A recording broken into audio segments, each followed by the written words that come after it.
Hello and welcome to the 31st video in this series, programming Simple Flappy Robin for Android using Cocos2dx. I apologise in advance already in this video. I'm still fairly under the weather like I told you from the previous video, so coughing and spluttering may occur. I apologise. Last video then, we set up these four functions here, getting and retrieving settings, ready to go and call the Java layer. Well, in this video I want to start looking at the shared preferences and how we do that inside the so the Android layer, the Java part in our activities. I have here our main activity, and I've already imported android.content.sharedpreferences because that's what we'll be using to deal with shared preferences. And now to talk a little bit about how shared preferences work. The way you access your preferences is to say shared preferences, let's say prefs, equal to, and then you call get shared preferences, and here there's a names. So if I just call this my sets and then the mode, and I'm going to select mode private. And the reason for this is your preferences are stored, all of them are stored in, say, little packages, and each package has a name of that set of preferences. So you might have inside my sets something like usernames, you might have something like score, high scores, stuff like this, time that the app's been open, things like this. And then when you want to actually do something or change the values inside those preferences, you want then to use an editor. So you'll call a shared preferences dot editor, edit equals, and then you'll say prefs dot edit. And then you can insert things into the preferences. So you would do something like put boolean, let's say. And that preference then, this boolean value, is then stored under a name. So you might say, I don't know, is signed in would be the name, and then you would store your true or false depending on whether the user was, say, signed into the Play services or not. And when you finally finished making your changes, you can then call commit, and they are then saved to the disk. So this bit here makes probably perfect sense. You have a key to identify each of your settings.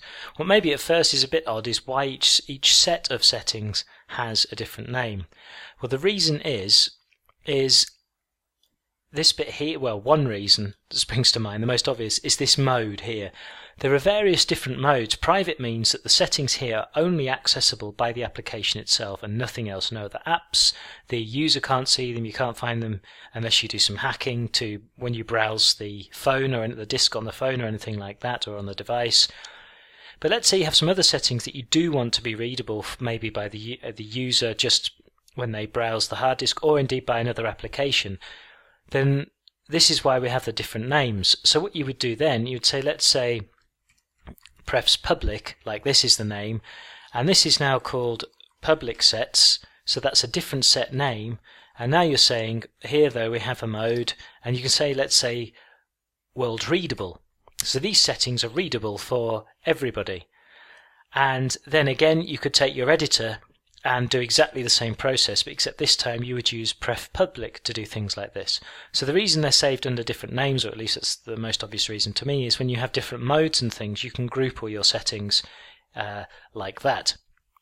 For our application, however, or for Flappy Robin, we'll only be having one set of preferences. Now I'm going to delete these lines here, but keep this line, and we're going to give this set obviously a name. But as you know by now, I don't like, as much as possible anyway, hard coding the strings like this. I prefer to do it in this manner here. So what we're actually going to do is go into JNI helper, because I'm going to try and keep all of our settings, keys and things inside here. Call this a public final static string, and we'll call it settings set and name, and we'll just call it our settings. Like so, and then we'll use this name to access our preferences. Obviously I need the CJNI helper there with a dot. Okay, all of the accessing of our settings though we will do inside here, so all the getters and setters will be done inside here.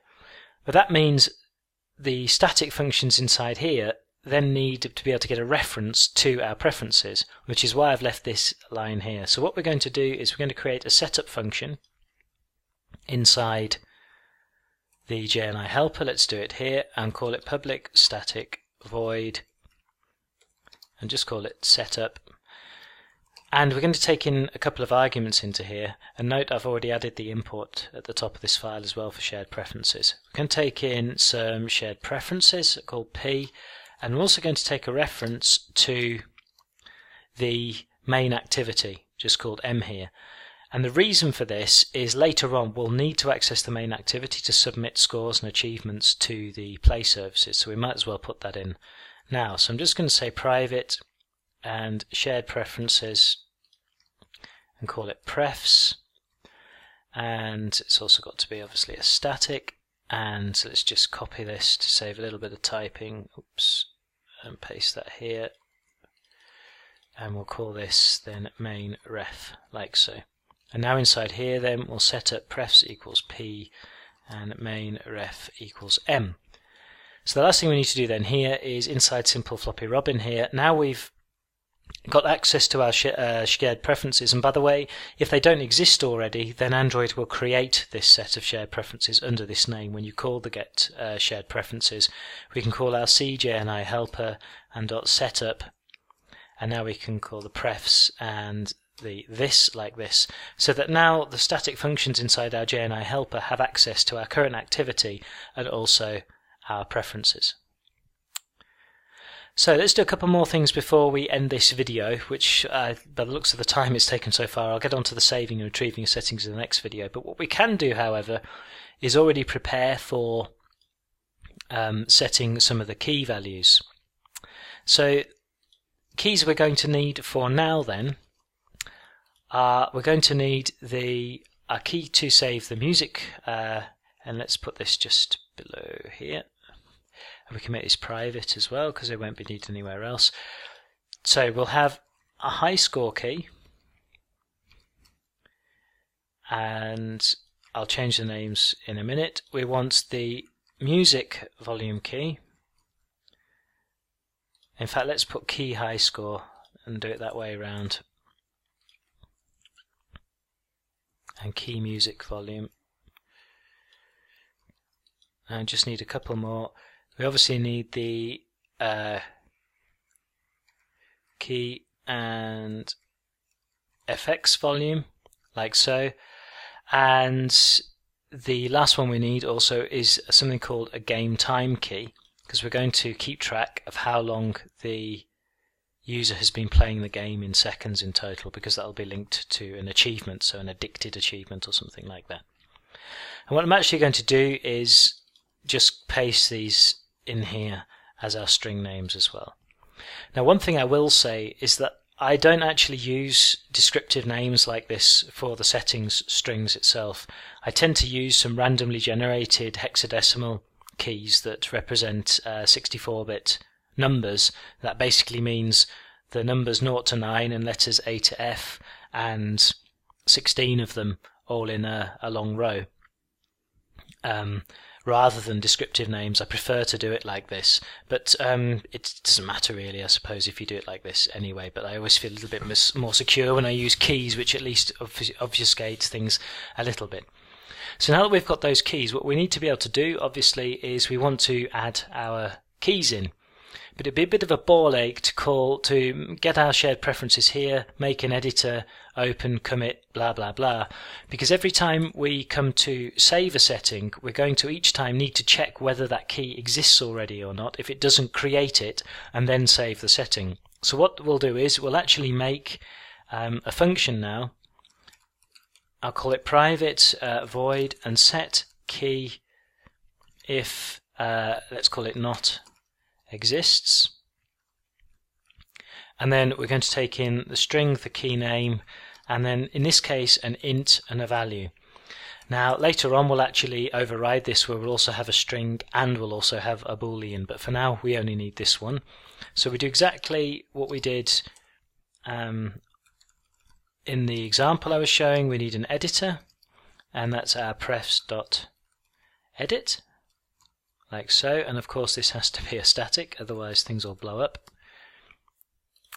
And now we've got an editor, we can now ask, do we have the key already? So we can say if prefs and then dot contains key and then key is equal to false. So if we don't have the current key in our settings bundle, then we'll say edit dot and put int, whoops,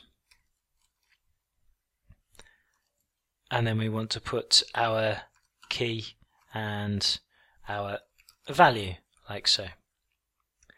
And that's all we need to do. And why is it giving me a, oops, because I've called it key name, sorry about that. And then once we've done that, all we need to do is have the edit.commit. And what we'll also do in here actually is put a log.d and then put our tag in. And let's just tag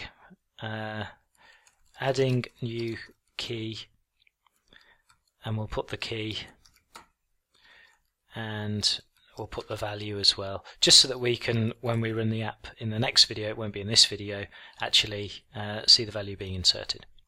So we've got a function here now that we can call every time we want to deal with that setting, just to make sure that the setting's inside the bundle. So here then we want to call our set key if not exists, and now we want the key game time, and the value that we want to insert to start with obviously is 0.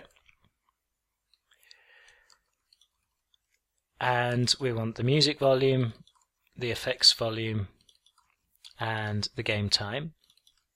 But the interesting thing here now is we've also got some defaults here. So I want here to make a private